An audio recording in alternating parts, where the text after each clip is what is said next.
Japanese animation is a global phenomenon. Wow! It's different from American things, which is nice because we see that all the time. It's a breath of fresh air. Attracting passionate fans around the world, the market in Japan alone is worth more than $12 billion. And it all started 50 years ago in the United States. Ray, please listen to me. Right now your daughter Julep is inside our rocket. Here, you monster! Viewer ratings for the TV show Astro Boy topped 30% in the US. The hero was unique, a robot with a human heart. The stories were engaging too. It all added up to a huge success. Tezuka will go down in American history, has gone down, as the father of this new form of children's programming, which made the American people change their production. He revolutionized it. He was a genius. Astro Boy's creator Osamu Tezuka was a renowned manga cartoon artist. But he made animation shows as well, always pushing the frontiers of creative expression. Astro Boy was Japan's first TV animation series run in 30-minute episodes. Jungle Emperor Leo was the first full-color animation series in the country. Tezuka produced more than 60 works of animation or anime. 日本のアニメの代表として日本のアニメの良さみたいなものをね、海外に伝えるための先兵になりたいわけだ。Tezuka launched his own animation studio. It nurtured many of Japan's leading talents in anime creation. Ever since Astro Boy, Japanese animation creators have become quite versatile. They can turn any subject or story into anime.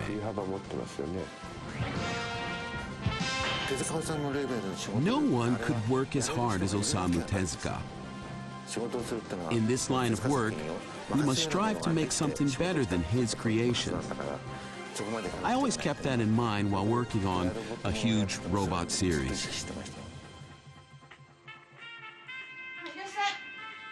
Osamu Tezuka revolutionized Japanese animation.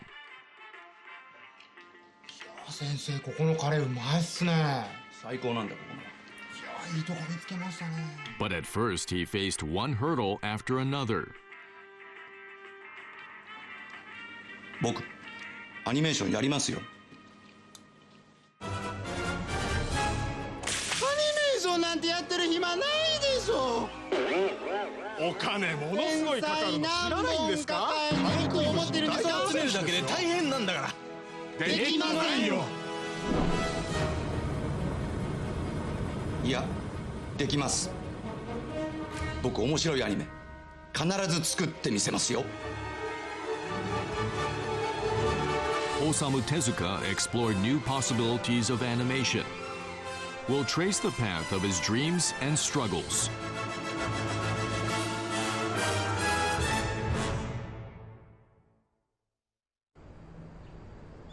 In 1962, Osamu Tezuka established Mushi Production using his own money.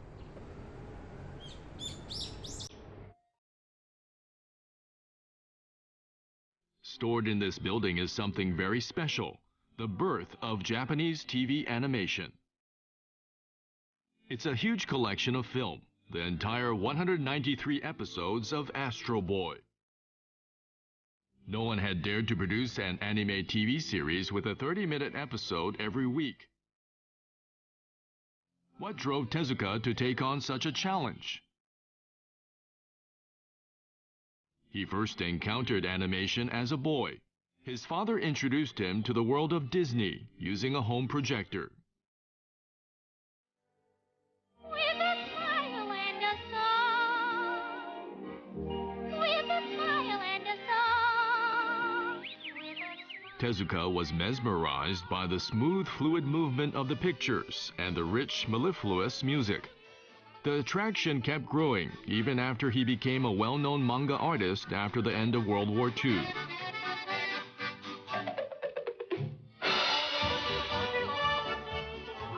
After Snow White was released, I spent all my savings in no time.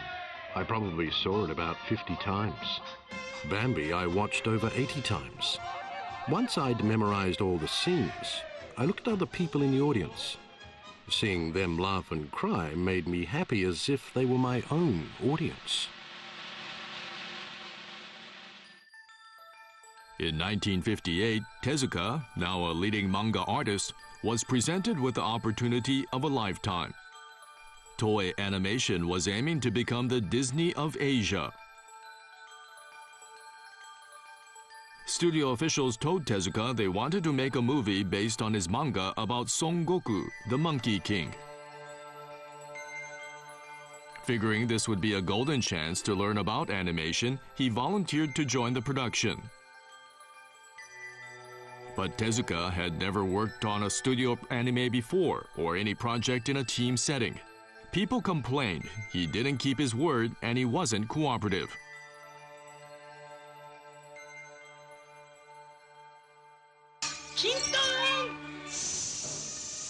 He also butted heads with other team members about the storyline. The movie depicted the adventure of the Monkey King, traveling with a Buddhist monk to India.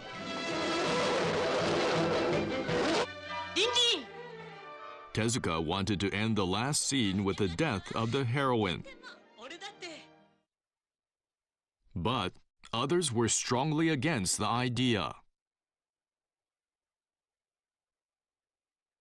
I told Mr. Tezuka we couldn't possibly have an ending that would leave the hero's girlfriend dead, because that would have made children cry as they left the theaters. We didn't want that.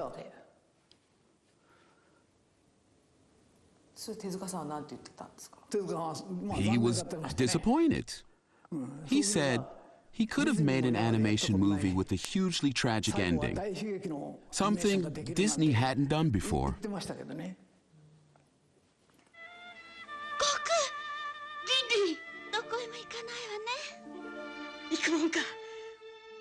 In the end, Tezuka's suggestion was rejected. The story had a happy ending. The first thing I learned at Toei is how difficult it is to work in a team, not how to make a movie. I had many arguments and got yelled at. Lack of communication was a problem too. Working with people really was difficult.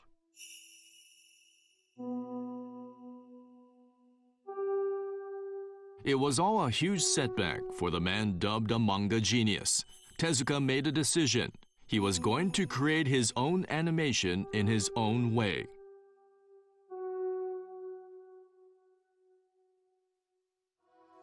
The year after the Monkey King movie was released, aged 32, he launched a studio named Tezuka Osamu Productions Animation Division. He paid for all the costs, from construction and equipment to wages. The staff was young, and their first work was ambitious, exploring new possibilities for anime.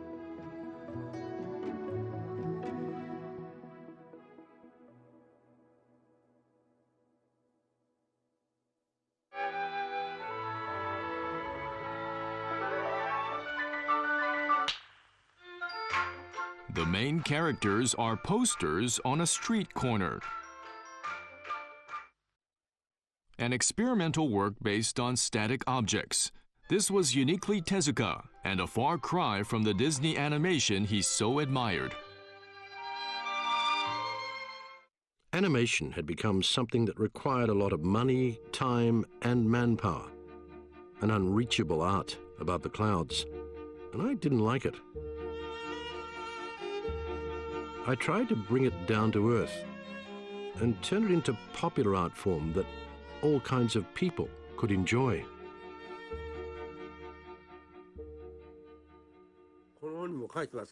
Eiichi Yamamoto was one of the original members of the production team. He later directed Space Battleship Yamato.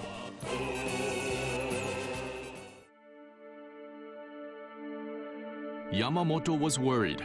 They might spend more than a year making an anime film. But he wondered how many people would actually watch something created by a small independent production house.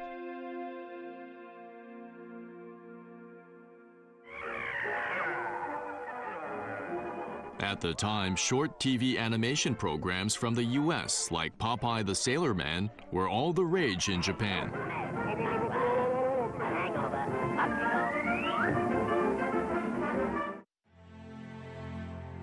Yamamoto thought Astro Boy would make a worthy opponent. Tezuka's long-running manga series was extremely popular. Yamamoto and his colleagues suggested to Tezuka that they turn Astro Boy into TV animation.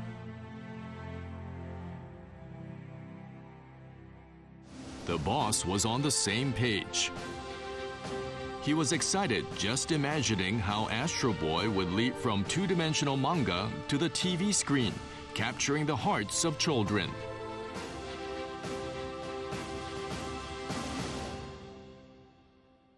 Osamu Tezuka wanted to be the best in everything he did. I might think, why not number 2? But he wouldn't be satisfied with second place. He had to aim for a home run every time he was at bat. In 1962, the studio was completed. Tezuka changed the company name to Mushi Production.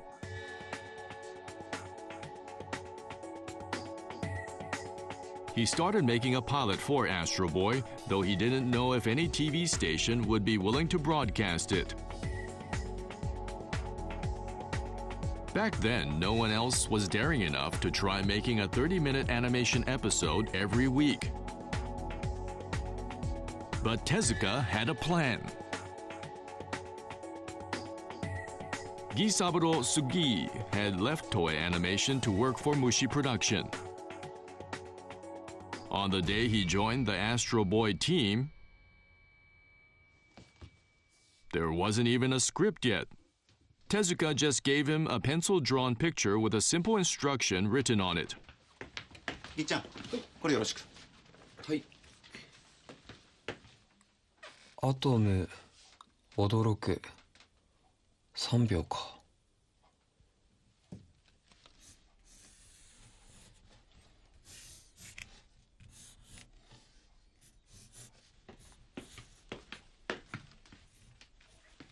ぎっちゃん、何やってるんですか？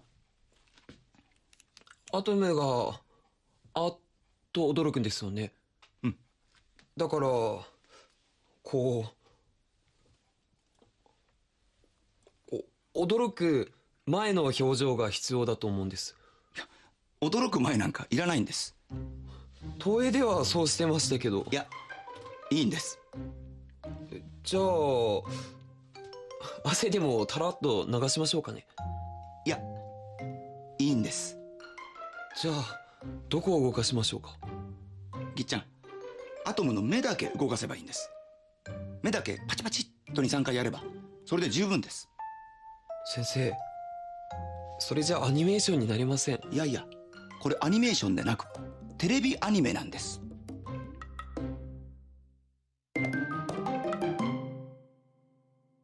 For animation director Sugi, this was his first lesson on Tezuka's method of making TV anime. Here are the eyes. You can close them, just the eyes, using 2 or 3 sheets of pictures. And you can do the same with the mouth. You can open the mouth and close it like this. When Astro Boy's talking, for instance, you don't need to move his body, like in Disney animation. If he's speaking for 3 seconds, let him blink his eyes once, and that's enough movement for children. That's the basic stance behind Tezuka's way of making animation.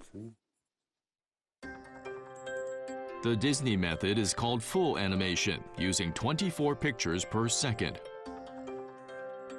But Tezuka used what's called limited animation to reduce the number of pictures to only 8 per second.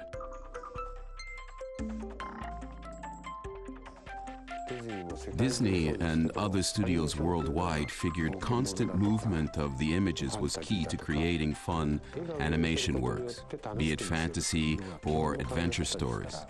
That was their basic thinking. But Tezuka was different. He would just decide which work to make into animation and then try to figure out how to do it. Methodology came second for him. I remember thinking, if this works, we can make anime out of all kinds of material. That was my reaction at the time. The pilot was finished in September 1962. Tokyo-based Fuji Television offered to air it, and a meeting was held to negotiate a price. The broadcasters said it would pay over $3,300 per episode. But Tezuka surprised everyone.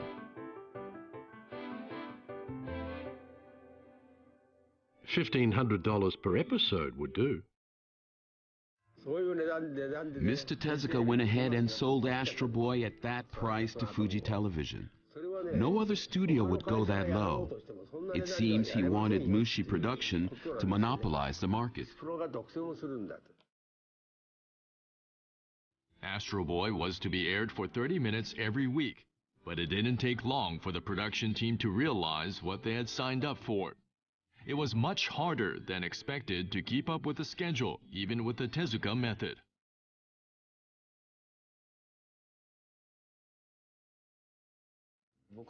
Our week of hell was what we called each cycle. Once we started drawing, we never left the desk, except for meals and toilet breaks. Otherwise, we wouldn't make the deadline. Mr. Tezuka was drawing manga every single day. On top of that, he checked all the storyboards we'd drawn. Only after he'd checked and revised them could we start drawing all the pictures for the show. A delay by one day would shorten the already hectic week. It really was hard.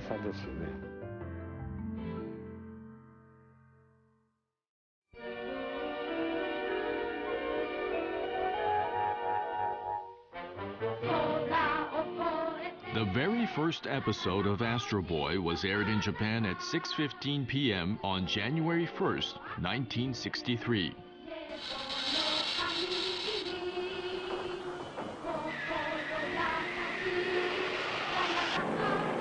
The show proved a major success.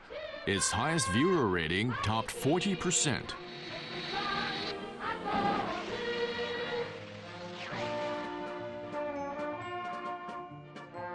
Astro Boy made his TV debut in Japan's boom period. The economy was growing fast, and so were its exports. Kiyoshi Fujita, then president of an advertising agency, believed Japan could also export animation to the United States. Let me show you a photo taken during the signing with NBC. This is Mr. Tezuka, and here's the president of NBC's international division. I'm on the left. Mr. Tezuka was there to sign the deal. As you can see, it was a friendly occasion. It marked the beginning of Japanese animation.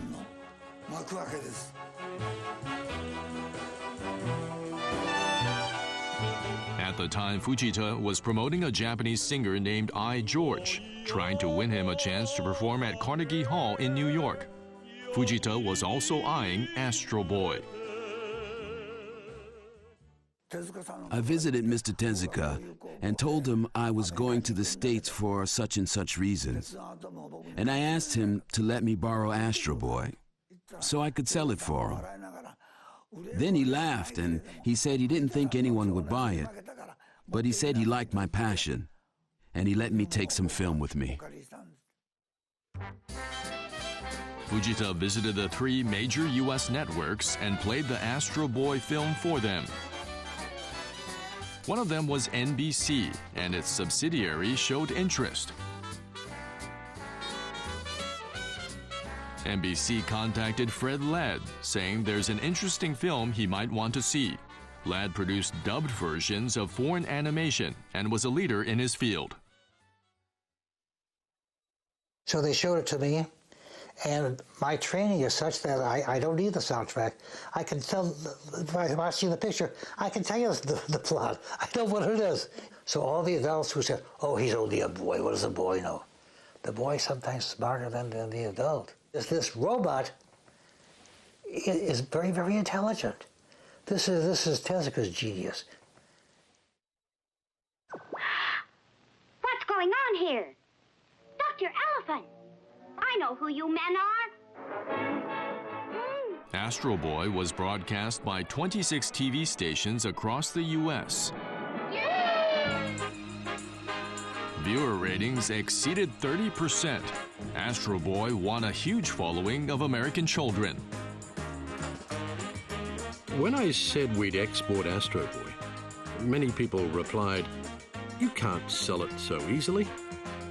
And you'll just be a laughingstock." So when we sold it in the US, I was so happy I felt like I was walking on air. Tezuka had realized his dream of making inroads into the US. When he started in TV anime, profit was not his main concern, but labor and production costs grew faster than expected. He could no longer cover all the expenses with the money he was earning from his manga cartoons.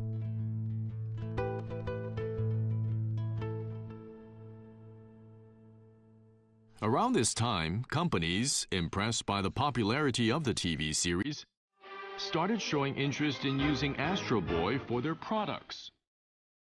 Characters from comic books and TV shows were becoming big business.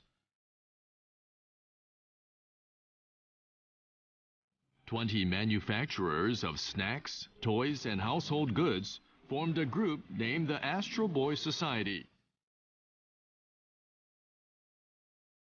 Mushi Production certified legitimate products with a seal of approval to eliminate fake Astro Boy goods. Selling merchandising rights offered a new source of revenue. これが塗り絵の表紙なんです。 Keisuke Nemoto drew illustrations of Astro Boy for various products.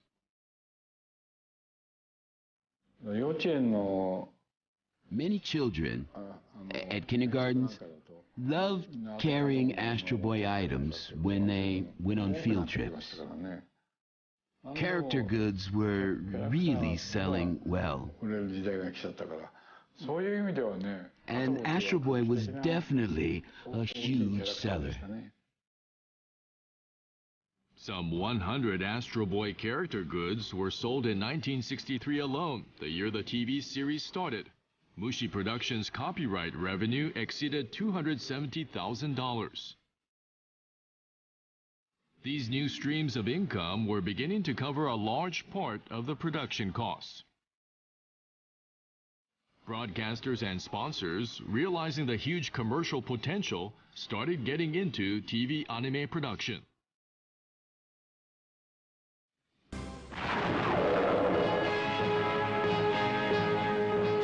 Fuji Television aired the first episode of Tetsujin 28, only 10 months after it launched Astro Boy.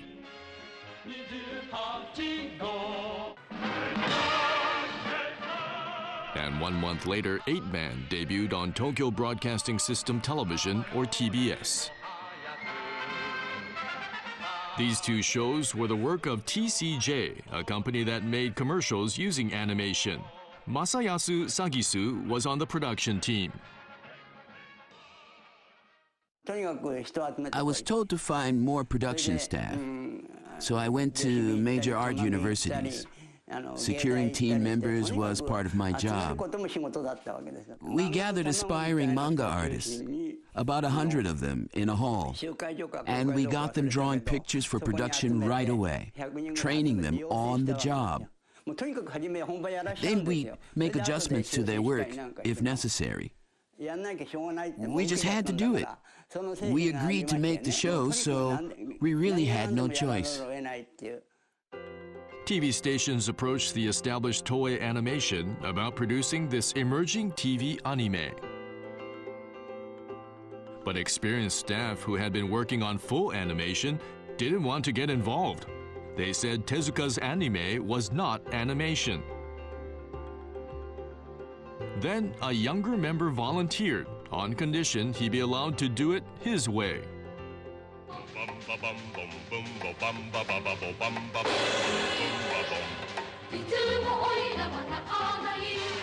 His story took place in a jungle, an unusual setting at a time when the popularity of science fiction anime was peaking. We used this technique that generated a lively sense of motion with a limited number of pictures. Say we want to create a scene of burning fire. If we make 5 or so pictures, we can repeat them, varying the order to create complicated motion. In TV anime, you think about how to generate desired effects with the least number of images. That kind of technique could only come from people involved in television. Following Astro Boy's lead, other Japanese TV anime shows won audiences abroad. Some criticized the mass production, but these shows owe their popularity to Tezuka's groundwork. People often ask me why I turned Astro Boy into a TV show. Why work so hard to broadcast something that's ill-conceived and poorly made? That's because there was this unknown mountain that was TV animation. So I wanted to pave the way.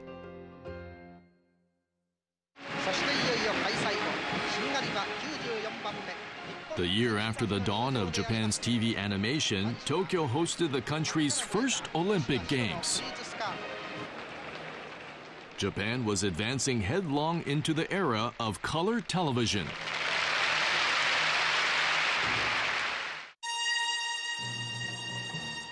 And the first Japanese TV anime in color was Jungle Emperor Leo, created by Tezuka's Mushi production.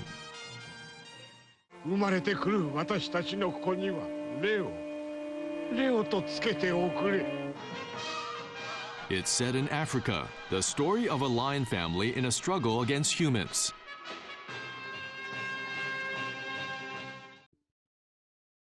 It's a signature Tezuka work along with Astro Boy. But the creator had to stay away from the production site.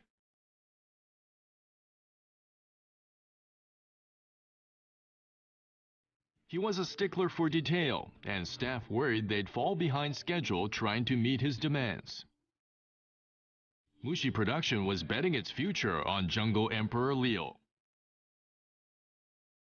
The production schedule had to be strictly followed if the company was to export Japan's first color TV anime. Eiji Yamamoto served as the show's producer.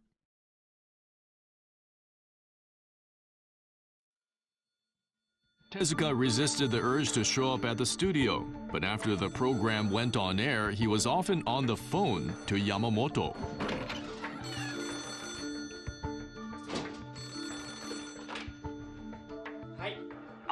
Yamamoto-san? いや、困るなあ。あんな出来じゃ。視聴者はね、僕が作ったと思っちゃうんだよ。ファンはね、アニメがどんな風にできてるか知らないからね。クレジットが他の人の名前になってたからって関係ないんだよ。抗議の手紙いっぱい来てるの見せましょうか？いや先生ですから。デパートのお菓子売り場に出来損ないのケーキ並べて、これは修行中の者が作りましたので。で、そんなこと通用しないでしょ？先生のおっしゃることはわかりますよ。だけど虫プロのスタッフはキャリアが未熟なのも事実で。我々は今商品を出してるんだし、それは完全でなきゃならないんだ。なんとかしてください。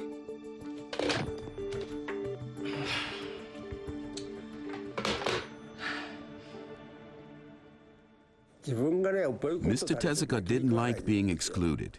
He didn't mind half-baked shows as long as he was a part of the team making them.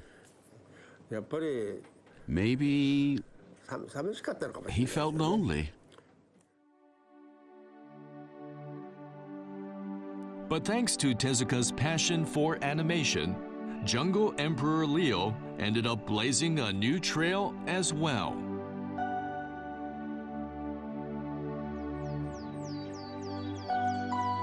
Tezuka contacted Isao Tomita, a composer who won praise for his work on a popular historical drama series aired by NHK in 1963.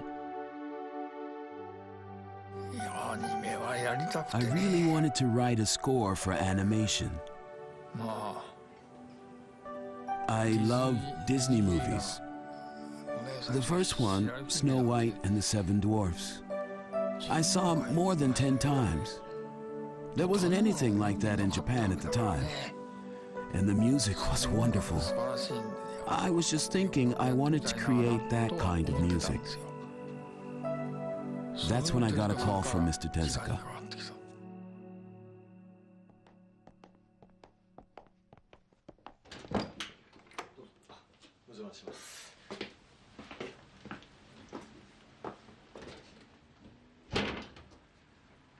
富田さん、今のテレビアニメの音楽どう思います？僕ね、とってもチャチな音楽だと思うんですよ。あんな音楽でお茶を濁してるようじゃダメだ。ほう。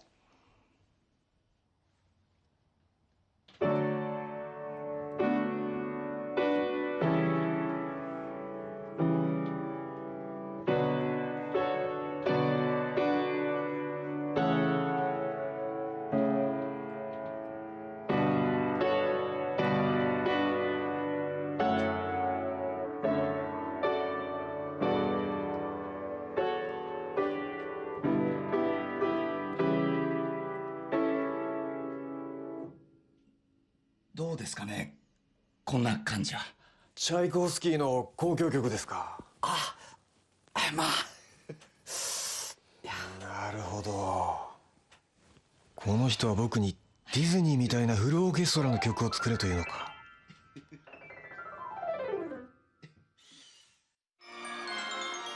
Tezuka's little performance led to the theme music of Jungle Emperor Leo.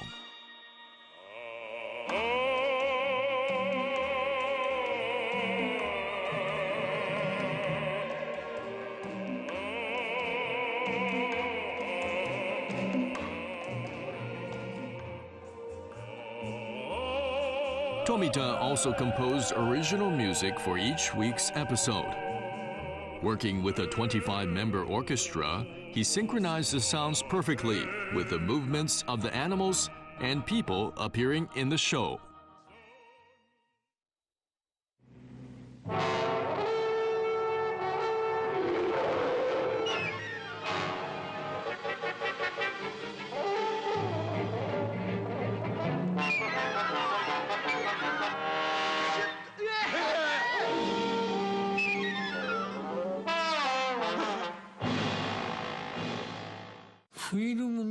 I had to punch holes in the film. One hole indicated the first beat. 2 holes meant the second beat. If 1 hole again, that's the third beat. I often stayed up all night doing that. I was like a train station worker whose job it was to punch a hole in passengers' tickets. It took a lot of time. It was nothing like composing music. But still, I saw all that work leading to happiness. I think it was the same with other staff who worked really hard and with enthusiasm for Mr. Tezuka. The tunes for Jungle Emperor Leo were made into a record, a first for TV anime music. 100,000 records were sold, sparking a trend for TV animation soundtrack albums.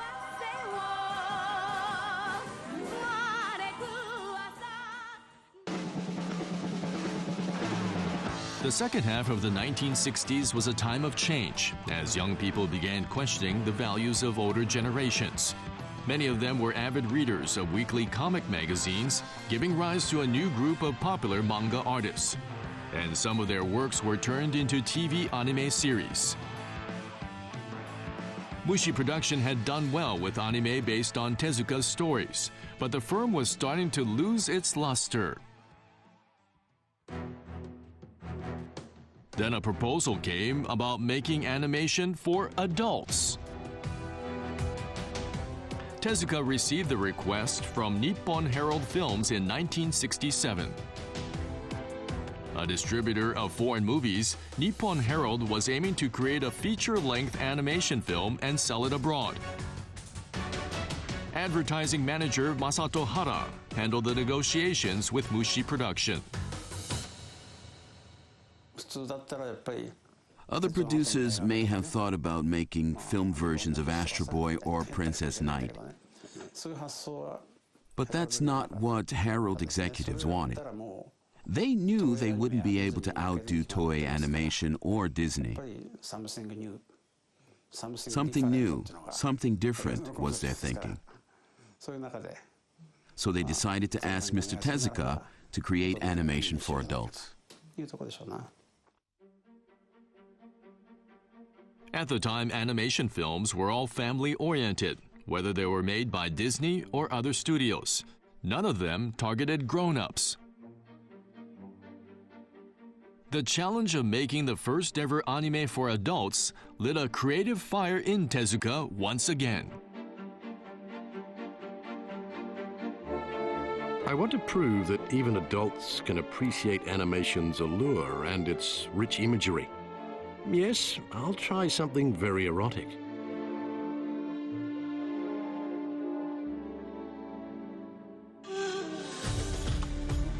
Tezuka selected Tales from 1001 Nights.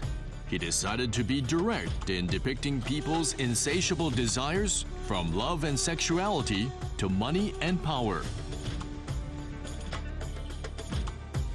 Tezuka was psyched up about creating the world's first animation for adults, and he kept coming up with all kinds of ideas.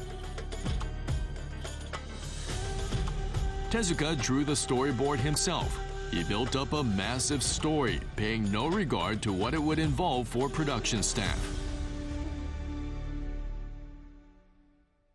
The job of directing this work went to Eiichi Yamamoto. The storyboard Mr. Tezuka gave us was about 5.5 hours long, but there was no way we would make a movie lasting that many hours. He wouldn't make it shorter, though. Asking him to do so would have taken up more time anyway. So we went ahead and cut some parts and then showed it to Mr. Tezuka, saying, "We do it this way." That was much quicker. This was the first time Mushi production staff had taken on an animated feature film with a runtime exceeding 2 hours.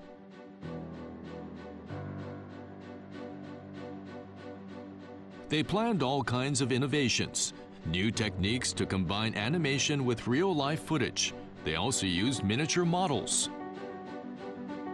But this resulted in big delays.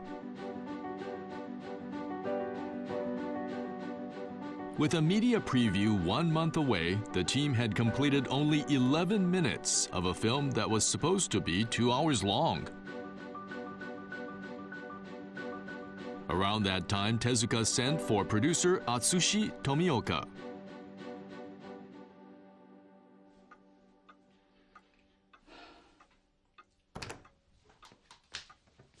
Oh, Tommy-san.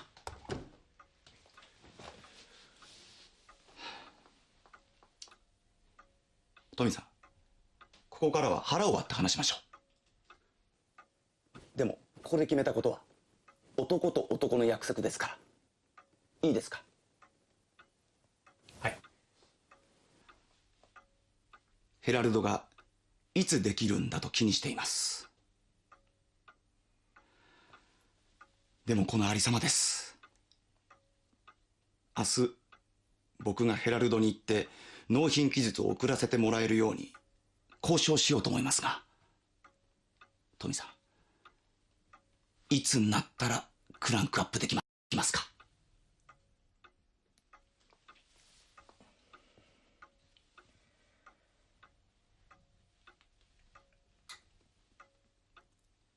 返事してくださいよ。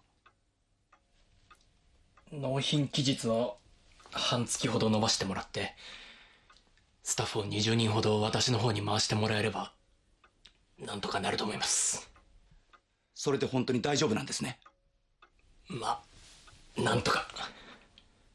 だったら僕は何としてもその条件で取ってきます。その代わりトミさんも約束の期日には絶対間に合わせてくださいよ。これは男と男の約束ですからね。頭を丸坊主にするくらいじゃ済みませんよ。腹切ってもらいますから。Mr. Tezuka always wore his heart on his sleeve. He never hid his emotions. He was under the gun, though. He knew he had to do something. The next day, Tomioka was waiting for Tezuka's return from his negotiations with Herald managers.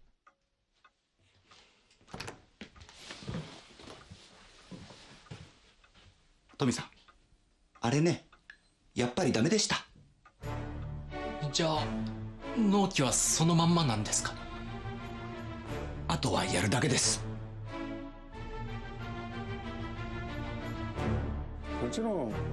Of course, I was disappointed when he told me that.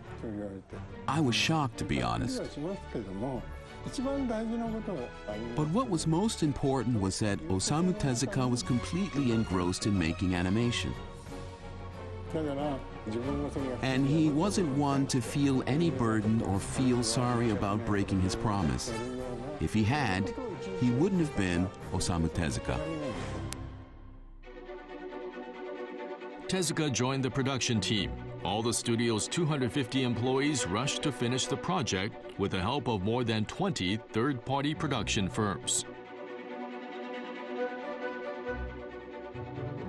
Amid all that, Mr. Tezuka would do a retake. He shouldn't have been doing that, though, because we were already editing the film. But he'd do a retake and he'd watch it, then he'd do another retake. He just kept making corrections. He wanted to make sure he was satisfied with every single picture on the screen at movie theaters. Mr. Tezuka wouldn't have it any other way. I guess that's the true spirit of an artist, which he made abundantly clear.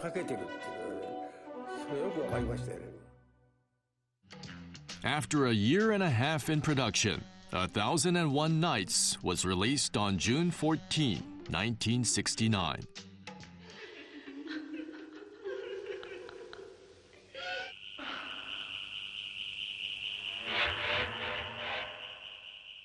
The tantalizing, sensual depiction was the work of Gisaburo Sugi.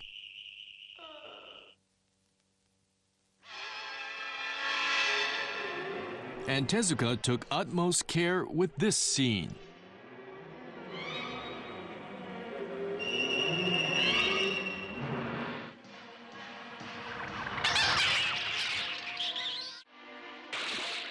This film turned out to be a groundbreaking work that completely defied what people had come to expect of animation.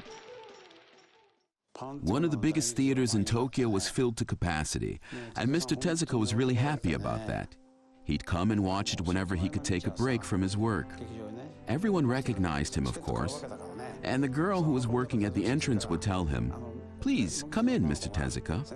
But he'd say, "That's okay, I'll buy my own ticket." He kept coming back, too. I was really glad to see the movie succeed. 1001 Nights ranked 5th at the box office in Japan for the whole year.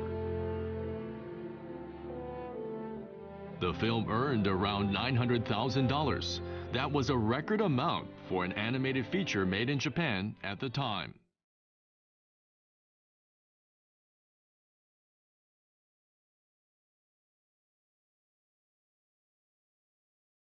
But despite the big success of 1001 Nights, Mushi Production was having difficulty making ends meet.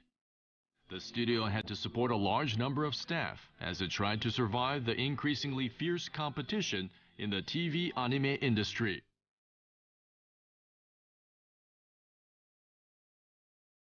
Tezuka took over the company's entire debt and stepped down as president at the age of 42.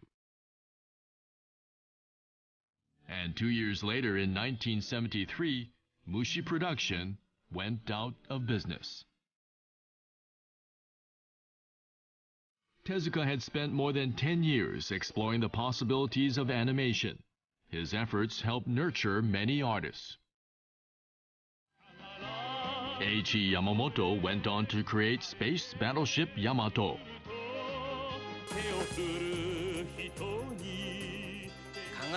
Gisaburo Sugi directed Touch. 南はたっちゃんからもっと他にもらいたいものがあるから。 And Yoshiyuki Tomino wrote and directed Mobile Suit Gundam. 自分自身の若さゆえの過ちというものを。 They had all struggled alongside Tezuka and learned many things at Mushi Production. And they helped build the foundation for the ever-growing popularity of anime. Even after Mushi Production went bankrupt, Tezuka's passion for animation never faded. 2 years before he passed away, he created one final work.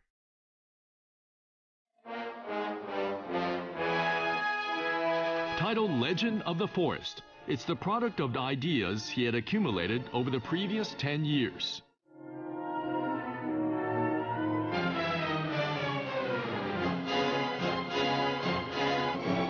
The animals move smoothly in full animation, just like in Disney movies. But the humans who destroy the forest are depicted using Tezuka's limited animation.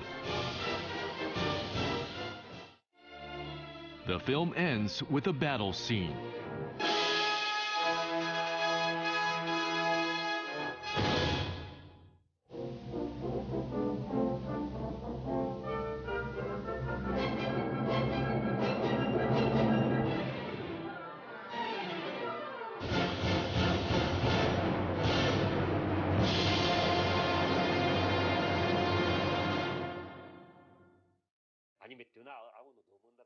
Here's how Tezuka described his love of animation in his late years.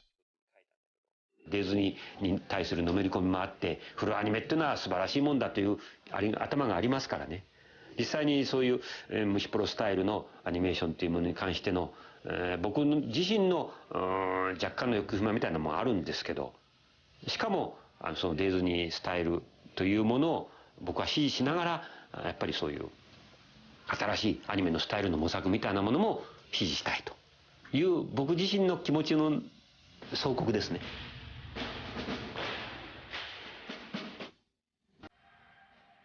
Tezuka died before completing Legend of the Forest.